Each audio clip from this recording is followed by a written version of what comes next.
Charlie, I'm an alcoholic. Charlie. Serenity prayer. Hello, God. God, grant me the serenity to accept the things I cannot change, the courage to change the things I can, and the wisdom to know the difference. Okay, so according to my schedule, we're going to do 4, 5, and 6 here until lunch. And, boy, that's a lot. So it's there's a lot of people here relatively new, but it's pretty much everybody done a 4th and 5th step. What a response. Anybody not done one? Okay. Okay. Well, I'm not going to give away any secrets. Yeah, I've had 5 different sponsors, so I've done the steps 4, 5, and 6, 5 different ways.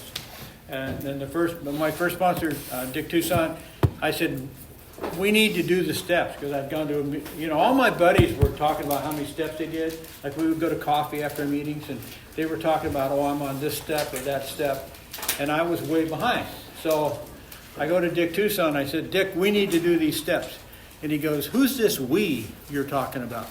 He says, I've already done the steps, so you need to do the steps. And he told me to go to meetings and ask when they said, does anybody have a topic? I was supposed to say, yes, I'd like to hear about your experience with step 1 or 2 or whatever step I was on. And he says, after you've done the step and you think you've done it good enough, then come on back and we'll talk about it. We'll go through it. And it wasn't until step 3 that we actually did anything physical. We actually got on our knees and held hands and said the 3rd step prayer, which I thought was inappropriate. There was somebody talking about doing the 5th step naked. Who was that?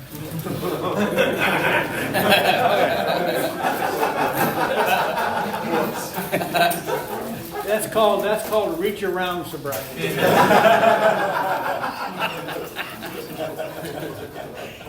Yeah. Okay. So after we did the 3rd step prayer, then here's what happens right after the 3rd step prayer. Now, Dick had me do this, I had to go out and do it.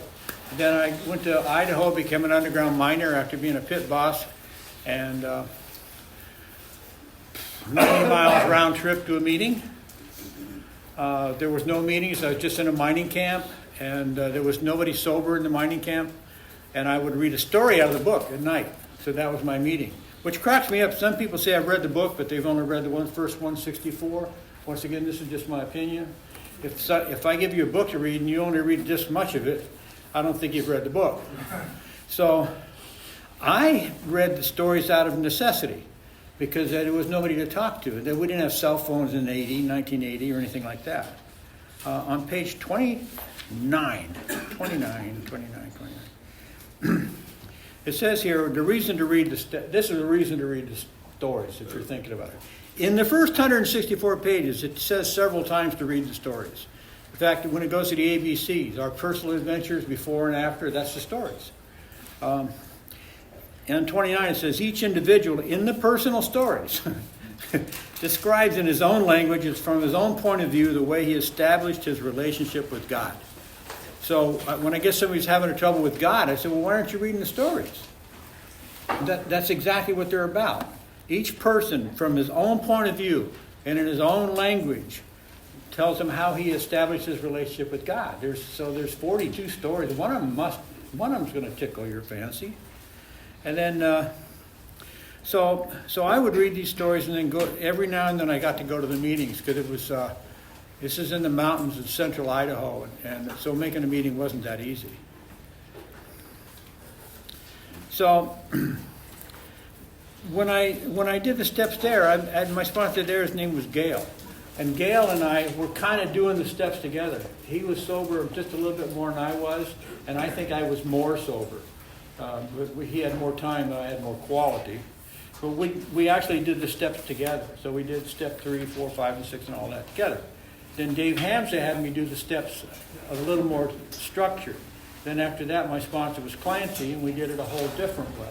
And then when Clancy died, I got the sponsor I have now, which is Marty S. And he's got 47 years, and he's 62.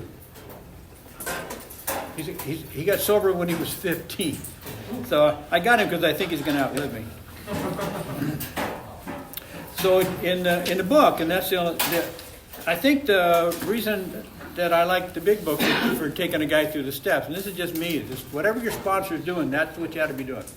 It doesn't matter. The fact that I was willing to listen to my sponsor was the most important thing. That I'd turn my thinking over to one person and listen to him. So if he told me to do it wrong, so what? That I couldn't listen to this. This is like a tree full of birds and the tree's on fire if you go to an AA meeting and say, how should I do step 4? And get everybody's opinion. Holy crap. So I can just get one opinion at a time. The last, Clancy and Dave did the steps the same way.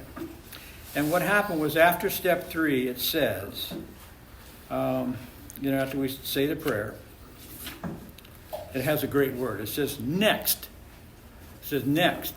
And they have the plain language big book that's out. It's AA approved literature. I have no argument with reality. But it doesn't say that word next. And what I like about that word is it's next. Everybody knows what next is. You go to a deli and they say next, you better get up to the counter. Because it means next, or it means right now. So we did the third step prayer. Oh, by the way, the funniest line in this book, I think, is the sentence after the third step prayer. And it says, we thought well before taking this step. So we just took the step, right? And then Bill writes, we thought well before taking this step. And I think the reason is that if he'd have wrote that before the step, we thought well before taking this following step, and nobody would get past it. So he tricked us into doing it. Now it says next. We launched out on a course of vigorous action. The first step was the personal housekeeping, which many of us had never attempted. Though our decision was a vital and crucial step. So Dave kept asking me, he said, what decision? And I said, well, the decision to do the step. He said, no, read it again. Though our decision was a vital and crucial step.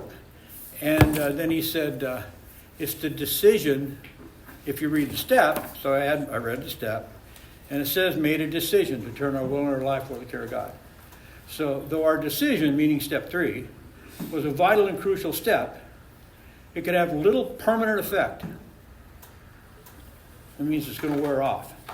Unless at once, meaning right now, meaning next, followed by a vigorous and strenuous effort to face and be rid of the things in ourselves that have been blocking us.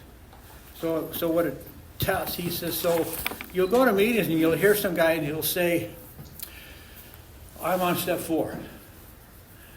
But they're really not. They did step 3, so logically they should be on step 4. But until they actually take a pen and a paper, put the pencil to the paper, they're not on step 4. They're still on step 3. So as an example, here, stand up and bring that chair over here. Okay, face it towards me. Oh, that's good. Either way, so just, okay, now walk up to the side of it. Now get right up against it with your chins. Now jump over that chair. I'm good. Okay. Okay. But if you step back about 10 feet, you wouldn't have any trouble, right? Oh, no. Okay, so I'm sorry to put you on the spot. Okay. He said, I've done that in meetings where the guy says, I'm on step 3, but I'm on step 4, but he's not. I said, this is where you're at. You're up against it, but step 3 wore off. Because it only lasts overnight at the most. So it's worn off, and now you're stuck. You're right up against it. You can't start. I said, so why don't we just back up a little bit, do 1, 2, 3, and in a dead run, just pick your feet up, man. You're past 4. It's an easy thing. It's a physical thing. So that's what I decided to do. He and I backed up. I did 1, 2, 3, and after 3, we sat down, and it says next. We launched out on this course of vigorous action. So he took a piece of paper, and there's a lot of different ways. I've seen a lot of different ways to do a 4-step. He took a piece of paper and he put 3 lines. I resent because affects my, about that bastard Mr. Brown. God, I hate Mr. Brown. And then, I did that page exactly like you said. And then on the next page he wrote down, put a line down the middle. And on the left side he put, what's everything in my life bad or unpleasant that I was responsible for? Oh, man. So I said, like what? He said, like people that don't talk to you no more, family members that should love you. How many times did you have a chance to go to some school or something like that, something that you had a chance to do, but you pissed it off? He said, all the bad things in your life that you're responsible for. And he said, now put that on the left side. And on the other side, he put everything in my life truly wonderful that I was responsible for. And then he went to the next page. And on the next page, he wrote down, what's the one thing about me?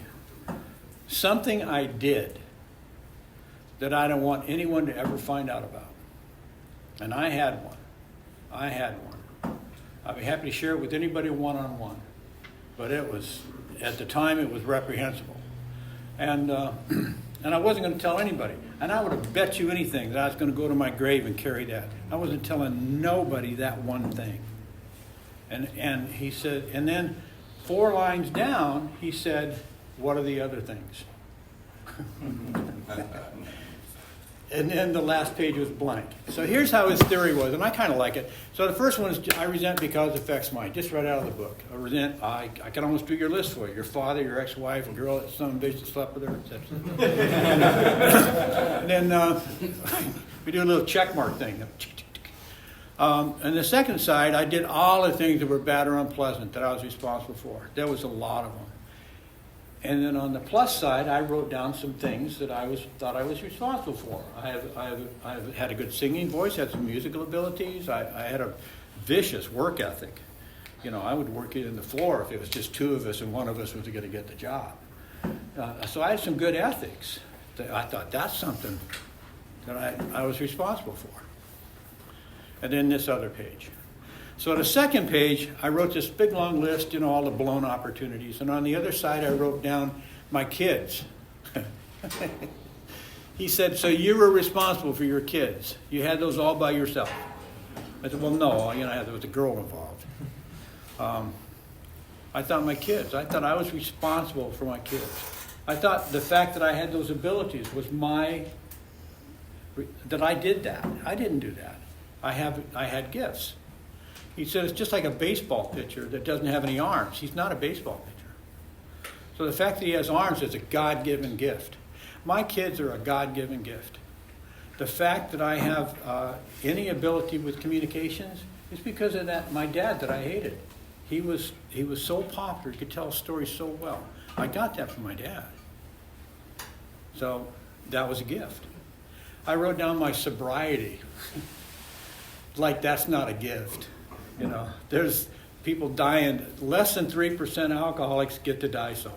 And the rest die buckets full of tears.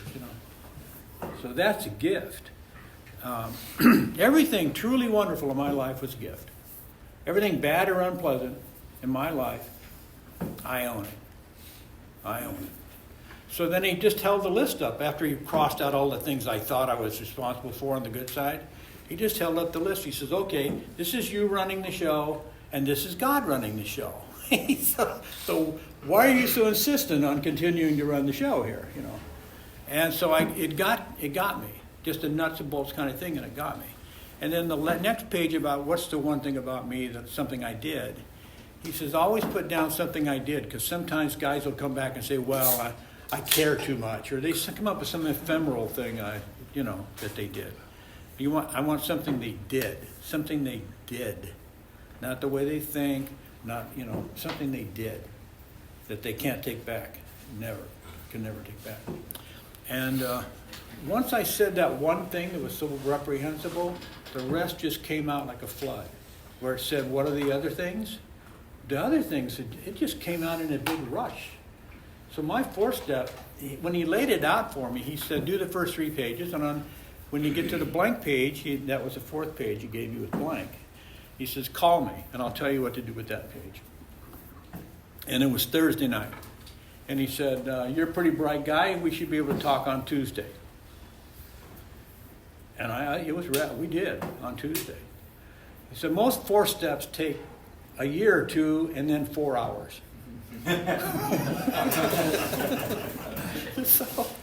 So I was ready on Tuesday, And I said, what goes on the good page? And he said, on the good page, why don't you put down all the things that you want to bring with you into sobriety? Because everybody does have good talents.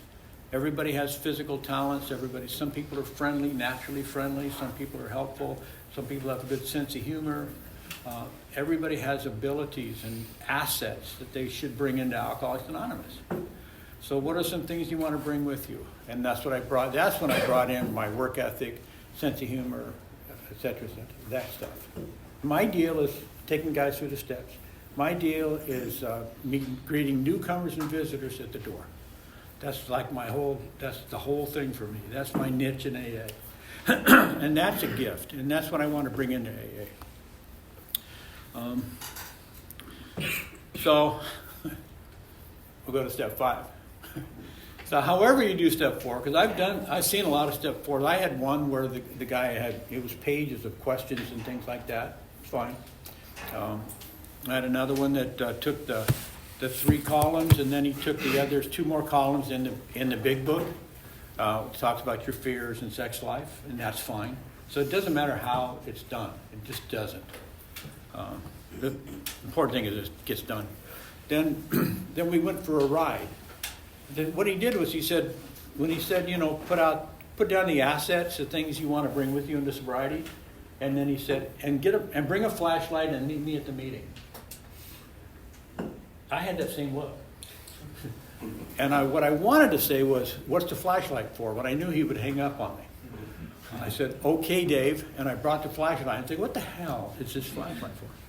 So we go for a ride. Dave Hamza was the worst driver I ever met in my life. You drive like this and talk to you the whole time. And I'm at Clancy, and, Jesus, people are honking. I can't. God, hanging on. Oh, shit. Thing. Anyway, we go for a ride. We get in the car, and he says, okay, we're going to go for a ride. He says, we're going to go to a predetermined spot, and you're going to read me your 4-step. I don't want a big discussion. He says, I want you to read this. All it is, it's an audit, is all it is. Just read it to me. And he says, when we get to that spot, we're going to turn around, and I'm going to give you mine on the way back. And then we'll go from there. So this is in Reno, and we went to Boomtown, which wasn't very far, especially the way Dave drove. And so I'm reading this thing, and now I know why I need a flashlight. So I got the flashlight to read with, and I read the whole thing. And we got there. I got it done in time. And when we got there, we turned around, came back, and he said the same things I always say to my guys. You got here just in time. You did everything you needed to do to get here. You're childish, grandiose, immature, unlike the rest of you guys. And he said, we got something we can work with here, and let's keep moving. And then we drove back to his house, and then we got these 4 sheets of paper. And he asked me to go into the step 5 thing. And he said, we're reading step 5. But before that, he says, let's burn these papers. And I'm offended, because I thought that my 4th step was going to be required reading someday in some class. So it wasn't. He takes the first 3 pages, and he gets this barbecue lit, and he takes the first 3 pages, and he's talking about how this is the old Charlie.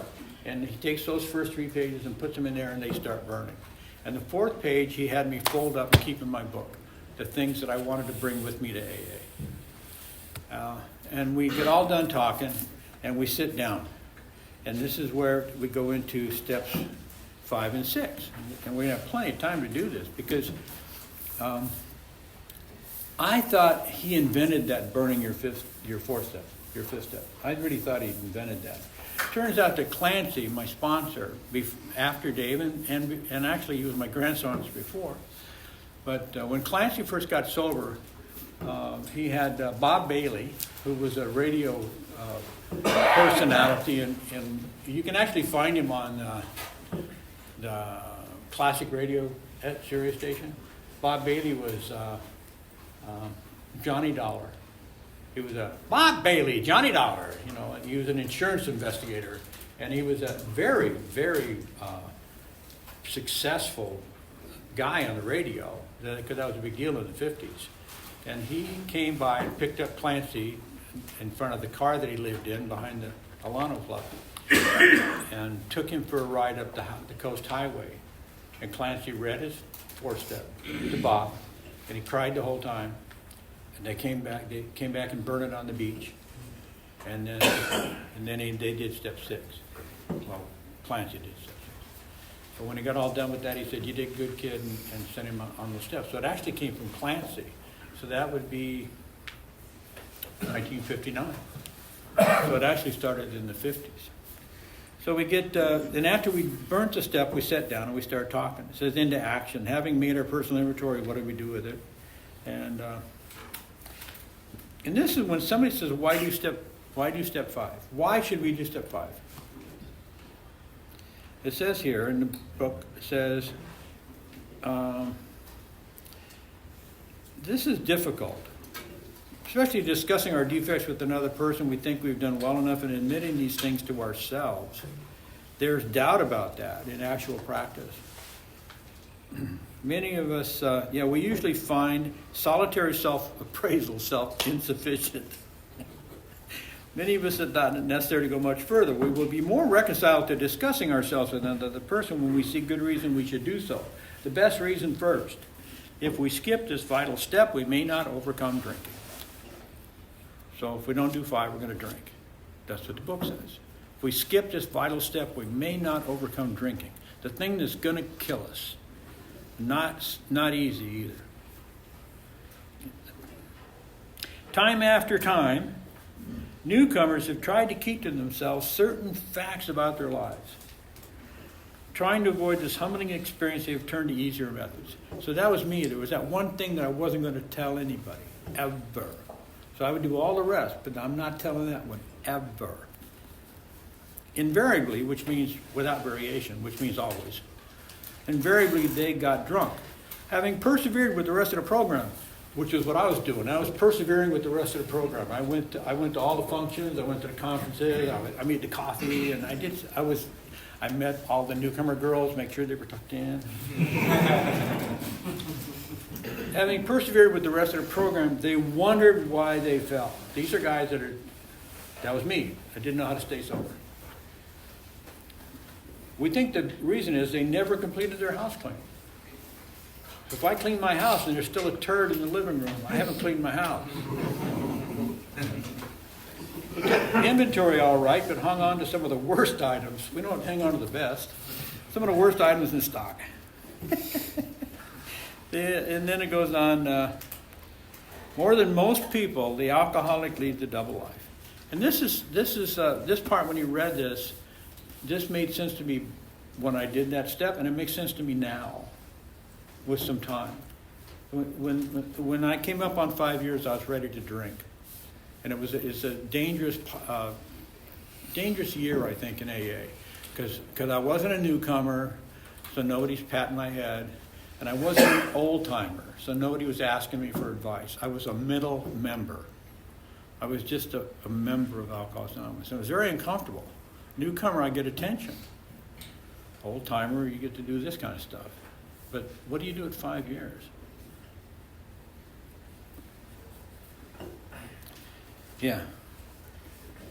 And then, at 5 years, I was cheating on my wife. And I couldn't come clean about it. And I was getting ready to drink. And I would go to meetings and I didn't want to tell anybody, the newcomers, that I was doing that. So when they say, how you doing? I'd say, I'm fine, thank you, I'm fine. Everything's cool. Let's go for coffee. But I was dying inside. So that's when Dave Hamza got me, when I was getting ready to drink. Made me tell all those women the truth. It was terrible. And this is why. It's on page 73. And this is true before we stop drinking, and it's true after we're here for a while. I absolutely guarantee it. More than most people, the alcoholic leads a double life. He's very much the actor. To the outer world, he presents his stage character. This is the one who wants his fellows to see. He wants to enjoy a certain reputation that knows in his heart he doesn't deserve it. The inconsistency is made worse by the things he does on his sprees. So in here, they're talking about the spree of going and drinking. But I have sprees. I've had to erase my browsing history.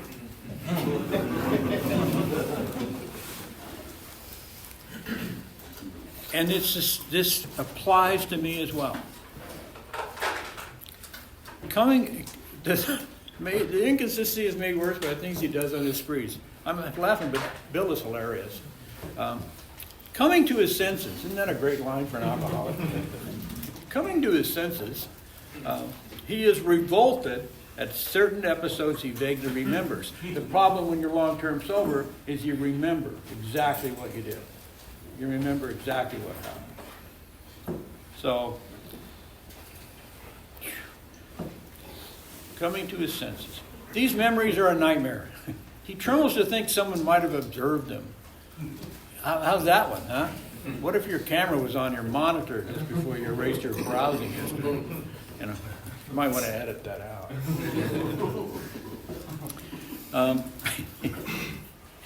These memories are a nightmare. As fast as he can, he puts these memories inside him. He hopes they will never see the light of day. He is under constant fear and tension. That makes for more drinking. What that means is, if I stay sober here 4, 5, 6, 7 years, but all of a sudden I'm behaving like I used to, except without the anesthesia, and I don't clean it up, I'm going to drink. That's what it says. And I know, because I had a glass of champagne this close at 5 years.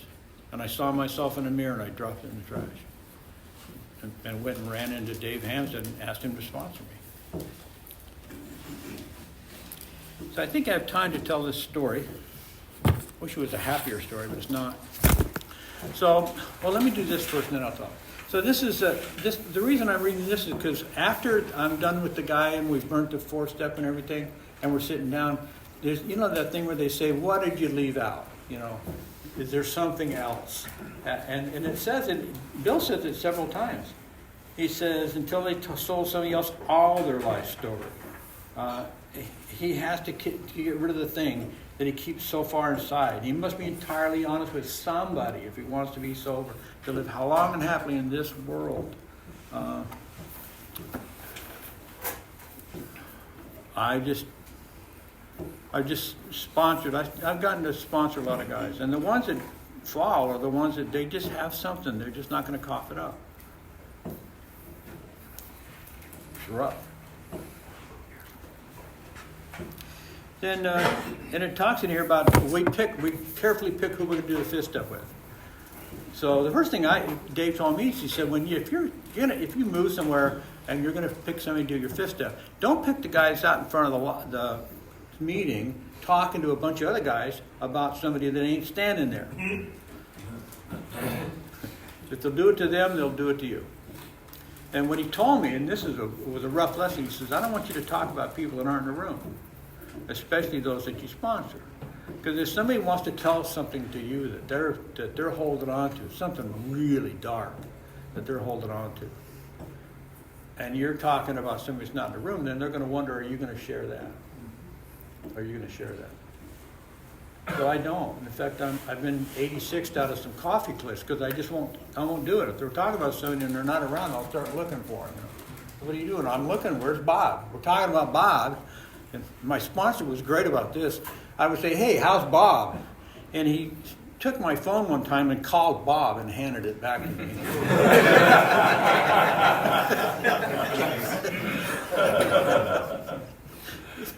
Oh my God. In fact, I don't look at my phone when I answer it.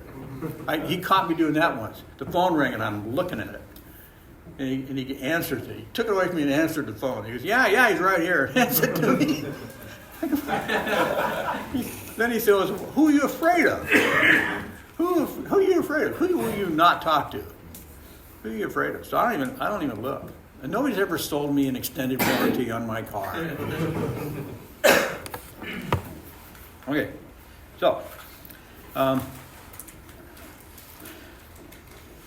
then there's this other part too. Sometimes if we cannot or would not do this about doing a fist step, maybe we pick somebody else. Because my first sponsor did his with a minister, a priest. And there are some guys that say they've killed people, stuff like that, where I just do not hear it myself. And so take that to someone who legally can't ever say anything. So it doesn't say that you have to take your step with someone in the program. Of course, this was written when you couldn't find anybody, right? There was less than 100 people that were sober. So who do you pick to do your fifth step with? And now, if I had something that I tried to get off my chest, and I said, listen, I need to do a fifth step with something, would somebody give me a hand with it? I'm sure there's 30 people that would love to hear what the hell it is. May postpone it until we find the right person. I went to a little town in California, and there was, after I shared just a regular share, like 10 of us. This one guy comes up to me afterwards, he says, are you coming back? Are you coming back here? I go, no reason to come back. He says, can we do a fifth step? And he had it with him in his big book. I said, sure. So we went for the ride and everything, and turns out that all of his issues in his fifth step were people in that little town. So who does he take a step with? That everybody in there is from that little town. And in fact, some of them were with relatives of people in that meeting. We pocket our pride and go to it. And then it says here, this is the one I want to talk about, tell you about Dave's story. We were talking about Ireland. Yes. And there's, I've been lucky enough, I got to do one of these in Denmark. They are very serious. It's very serious. They laugh, they want to know why they're laughing. But in some other countries, they treat us a little differently. There's, it says in the book here, it says, returning home after we do the fifth step. Dave said, returning home, we find a place where we can be quiet for an hour. So I always ask the guy, do you have an hour? Is there a place you can be alone? I had one guy did it in his truck because he was in a halfway house. He said, went to an hour. So you can spend an hour in your truck, right? He goes, yeah. So, okay, do that. Let's do it by the book. If you do it by the book, my sponsor said, if I do it by the book, then if I drink again, it's not my fault. Returning home, we find it's Bill's fault. We find a place where we can be quiet for an hour, carefully reviewing what we have done. We thank God from the bottom of our heart we know Him better. Taking this book down from our shelf. So in Iceland, they had a problem in Iceland. And Iceland is a wonderful place, but they had problems staying sober. So nobody had any long-term sobriety. It just wasn't there. And one guy said, why don't we do it exactly like the book says? Exactly. Well, let's go through all steps exactly like the book says. So it says here, and we're reading, right? It says, taking this book down from our shelf. Well, we have it in our hand. It says, taking this book down from our shelf. So they build a little shelf. All the members would have a little shelf where they would do their step, and they would have a little shelf, and they would put the big book on the shelf. They did it exactly like the book. And the funny thing is a lot of people stayed sober.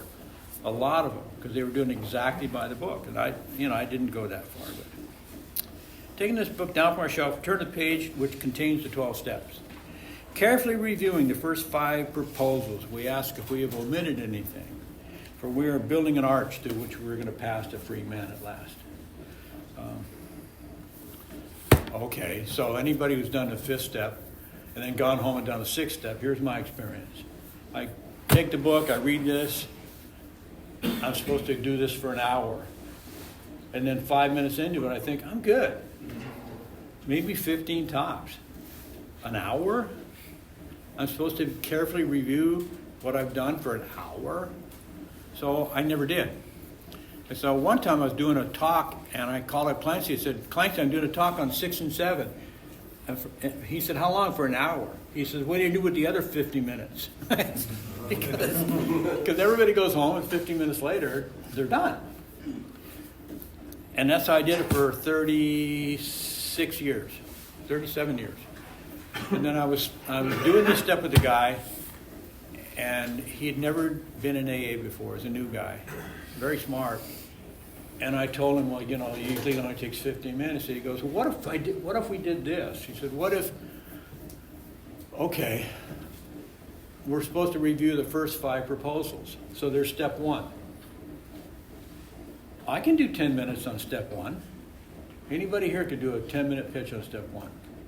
So if I'm going to carefully review the first 5 proposals, I could take the first step and I could split it up just like it is and go admitted powerless over alcohol. I could think about how that happened, that my life's unmanageable, and think about that. And and put it on my alarm. And in 10 minutes, ding, go to step 2. Came to believe that a power greater than myself could restore me to sanity, and think about how I've done that. How have I done that for 10 minutes? Then 3, and then 4, and then 5. And now I'm done with 50 minutes. So I actually could do 50 minutes. And I thought, man, that's brilliant. I said, I'm going to do it. So I sent him to do it, and then I went to my office and I did the same thing. And I sat down with my timer. I had a 10-minute timer, and I did 10 minutes. All I did was think about step 1. And when it dinged, I went to step 2, step 3, step 4, step 5. 50 minutes. I actually reviewed carefully the first 5 proposals. I called up Clancy afterwards, and I said, Clancy, I said, I just took a guy through steps 5 and 6. He says, yeah. And I says, we did a whole hour. He said, how? And I told him, I said, the guy told me about this idea about doing each step for 10 minutes. And then at the end, then I make the phone call. He made the phone call to me. And he says, man, and at this point, he had 59 years. And he said, that's brilliant. And after that, when he would do the step, he would do it the same way. So, you can always learn something. So, if we can answer to our satisfaction, then look at step 6.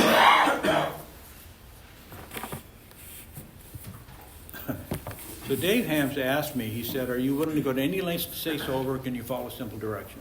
And I said, yes. And then he said, so now we get to this part.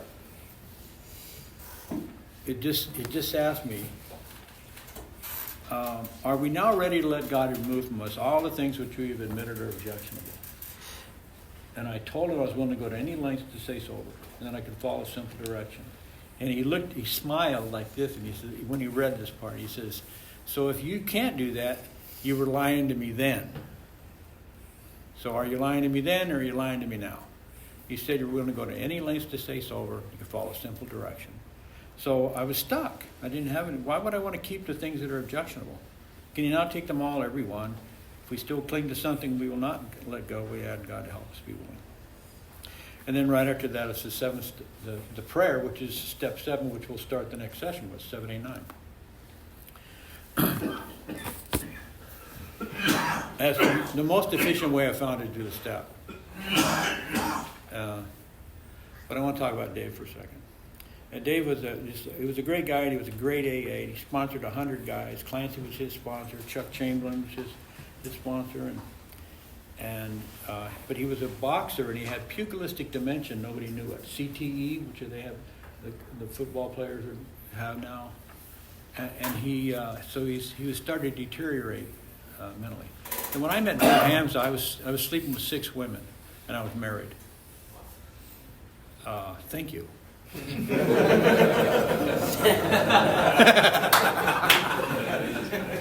Well, to put it in perspective, this is a long time ago. I was a much more marketable product, and I had way more energy.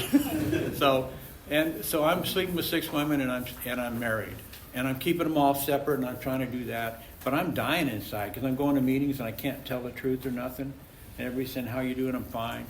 And I'm just dying. And he caught me at that point in my sobriety as I was getting ready to drink. And he said, "You're going to drink." He says, "Let's go talk." And we talked, and he asked me those 2 questions. And he asked me what was going on in my life, and I told him about these women. And then I went immediately to something else. But he went back to that, and he said, "Wait a minute." He said, "You're not having an affair. You're sleeping with 6 women." He said, "You have to tell them the truth." And in the book it says, "Excepting to do so with either them or others," right? So I thought I had an out. He said, "You're not having an affair." He said, "You are exhibiting serial behavior, and these women deserve to know who they're dealing with." And he said, "I'll sponsor you, but you got to tell these women the truth." And I said, "Okay, Dave, I'll do that." And then he looks and he smiles and he goes, "Today." It's like 2 in the afternoon. And I go, but I'd had that glass of champagne 2 nights before. I had the glass right here. And I knew I was going to go down. I knew he'd be just like my dad if I didn't get this straightened out. And I said, okay, I'll do it. And he said, okay. And he says, write them down. So I wrote all the names down. And he said, all right, this girl here. He said, what are you going to tell her? I said, well, I'm going to tell her, I met a girl. She's a lot like you. And one thing led to another. He said, what the hell are you talking about? He says, what are you going to tell her? What are you going to tell her about? Well, we were working late. There's a lot of time. We're together. And he said, what the hell are you talking about? He says, tell her the truth. And I could not say the truth. I could not tell her the truth. And he says, tell the truth. He says, let's help you out here. And he takes a napkin and he writes down, I'm sleeping with other women. He says, is that true? I go, yeah, that's true. You do sometimes the same day you're with her? I said, usually. I said, okay, sometimes the same day I'm with you. I said, yeah, that's true. And the third line down, I've been lying to you. And I said, that's true. And he looks at this napkin and he goes, that ought to do it. And he gave me the napkin and he says, tell these women the truth or don't talk to me again. I'm done with you. And I was so terrified of drinking. I went out and did it. It was the longest day of my life. And I went first door knocked on. She opens the door and says, come in. I go, no, because I knew I couldn't go in, I was out. And I'm standing on the porch, and I'm reading this list, because I picked the easiest one first. I said, I'm sleeping with other women. I go, sometimes the same day I'm with you. I've been lying to you. And she goes, what do you mean? And I went, well, I met this girl. She's a lot. It's like immediately I went back to that because I want her to like me. And then I go, no, wait. And I read the napkin again. And I went around to all those women and read that napkin. And so all my relationship problems were over at the end of the day. But the last person I went to, I was so exhausted that I went in. She let me in. I just handed her the napkin. I said, here, read this. I was just done. And I laid down on the floor. I was exhausted. I'd never told that many women the truth ever. And when she got done reading the note, she looked down at me. She goes, I'm a lot like you.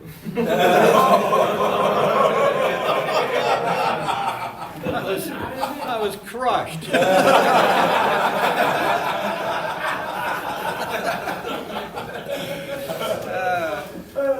And we're still together today. We've been together 40 years. 40 years. You're looking at the guy who got married, divorced before he got out of high school. I've been with the same woman 40 years. And it was rocky in the beginning because we were both snakes. But I'd say after about year 2, it was monogamous. I tell her the truth. I give her a square count. I told this woman the truth. There's 2 ways to tell her the truth. One is to cheat on her and call her up. Hey, guess where I am, and confess. That's what it says. Except when we're wrong, promptly admit it. That'd be a good 10-step. Or not cheat. And I don't have nothing to confess. So she asked me what I did today. I just got to remember what I did today. My whole life over. I'd never had a relationship like that. It's astonishing. And I stayed sober because of that. She wasn't my wife. My wife gave me the boot. But we've been together all this time. Amazing. Amazing. Love of my life. Dave Hamza moved to Hemet, California. And he always told me, if you want to stay sober, stick close to your sponsor new guys, and go to a lot of meetings. Don't leave a lot of space between the meetings. And he moved to Hemet, California, and he didn't like the meetings, so he quit going. And he would still go to meetings because he got asked to speak. So he would go to meetings and speak, but never meetings where he was just the guy, the patient, not the doctor. He fell in love with his brother's wife. And she fell in love with him.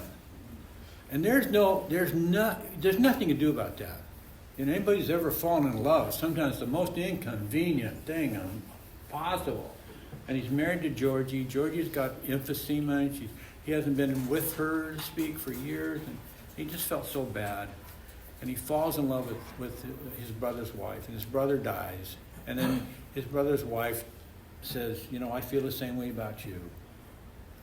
And he goes to Clancy, his sponsor. And he tells Clancy, he says, this is what's going on. And Clancy says, you got to tell him the truth. And he couldn't do it. Couldn't do it. Then they got into an argument, him and his new girlfriend. And he took the bottle of vodka, took the top off, and started drinking. And he drank his brain away in 9 months and died in diapers.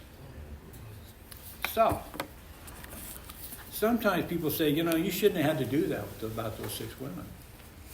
But I told the truth that I'm sober. And Clancy told me the story afterwards, so I didn't know that part of the story. And he said, he told you to do something, you did it, and you stayed sober.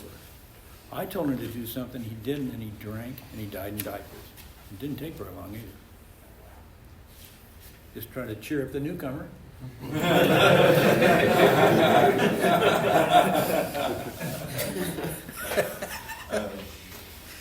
This is serious shit. This is serious shit. So I burned up 4 minutes of your time, and I apologize. You're never getting it back. But that brings us through step 6. And when we come back after lunch, we'll do it like at 1:30. We'll come back in and we'll do, say, a 7-step prayer. We'll blast through 8 and 9. And then after dinner tonight, we'll do 10, 11, and 12. Just the money steps. That's the money steps. That's my favorite steps. That's how we live every day.